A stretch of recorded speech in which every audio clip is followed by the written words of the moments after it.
শুরুতেই বলে নিচ্ছি, যখন হাইওয়েতে উঠবেন অবশ্যই ইন্ডিকেটর লাইট দিয়ে লুকিং গ্লাস দেখে যে পিছনে উচ্চ গতির কোনো গাড়ি আছে কিনা দেন, তারপর হাইওয়েতে উঠবেন। Welcome to my YouTube channel and Facebook page. আমরা আসলে যখন রাস্তায় বাইক রাইড করব, আমাদের পরিস্থিতি বুঝে বাইক রাইড করা উচিত।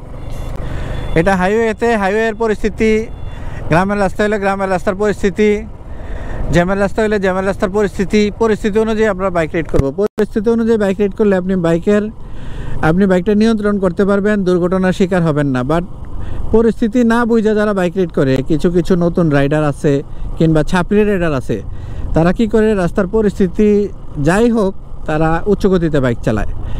আবার কিছু ইনোসেন্ট ড্রাইভার আছে, তারা আর কি রাস্তার পরিস্থিতি যাই হোক, মানে হাইওয়েতে আপনি সামনের বাইক রাইডারটা দেখেন, হাইওয়েতে বাইক রাইড করতেছে, আর সর্বোচ্চ গতি কত আছে আপনাদেরকে আমি দেখাই। আমার স্পিডোমিটার দিকে একটু তাকান, তাহলে বুঝবেন। বলে নিচ্ছি, হাইওয়েতে গতিসীমা রাখা উচিত 60 থেকে 80-র মধ্যে। এই যে ভাইয়ের গতি আছে, ভাই অনেকক্ষণ ধরে রাইড করতেছে, ভাইয়ের গতি আছে 35-এর মতো গতি আছে ভাইয়ের, 35 কিংবা 40 এরকম। এই যে ভাই খুব ইনোসেন্ট রাইডার, আস্তে আস্তে বাইকটা হাইওয়েতে রাইড করতেছে, কিন্তু এই ইনোসেন্টের কারণেও কিন্তু আপনি দুর্ঘটনার শিকার হতে পারেন। আপনার হাইওয়ে হয়েছে উচ্চ গতিতে চালানোর জায়গা, একটা স্পিড লিমিট করে চালানোর জায়গা, নাহলে পিছন থেকে বারবার আপনাকে বিভিন্ন গাড়ি ওভারটেক করবে। অনেক সময় পিছন থেকে ডাবল ওভারটেক হয়, মানে একটা গাড়িকে একটা ওভারটেক করে।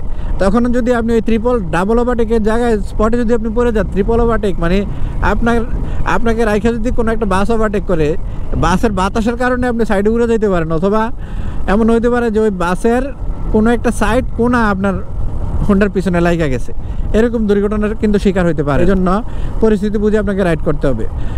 জ্যামের রাস্তায় অতিরিক্ত গতি নিয়ে রাইড করবেন না, ভাঙাচোরার রাস্তায় অতিরিক্ত গতি নিয়ে রাইড করবেন না। যেই রাস্তার যেই পরিস্থিতি, ওই পরিস্থিতি অনুযায়ী আপনি বাইকটা রাইড করেন, তাইলে আপনি দুর্ঘটনার থেকে নিজেকে বাঁচাইতে পারবেন। আর নাহলে কিন্তু দুর্ঘটনার শিকার হবেন, আজ না হোক কাল আপনি দুর্ঘটনার শিকার হবেন। রাস্তাঘাটে যখন চলাফেরা করি তখন দেখি প্রায় বাইকাররা দুর্ঘটনার শিকার হয়, অনাকাঙ্ক্ষিত মৃত্যুর মুখে পতিত হয়। এই জন্য আমরা সঠিক নিয়মে সঠিকভাবে রাস্তায় বাইক রাইড করব, এবং রাস্তার পরিস্থিতি অনুযায়ী যে রাস্তায় যেভাবে আমাদের বাইকটা চালানো উচিত সেভাবে আমরা সবসময় বাইকটা রাইড করব। তো সবাই ভালো থাকেন। বাইকারদের মধ্যে সচেতনতা তৈরি করাই ছিল আমার লক্ষ্য। আশা করি ভিডিওর মাধ্যমে আপনারা কিছুটা উপকৃত হয়েছেন। সবাই ভালো থাকেন। আল্লাহ হাফেজ।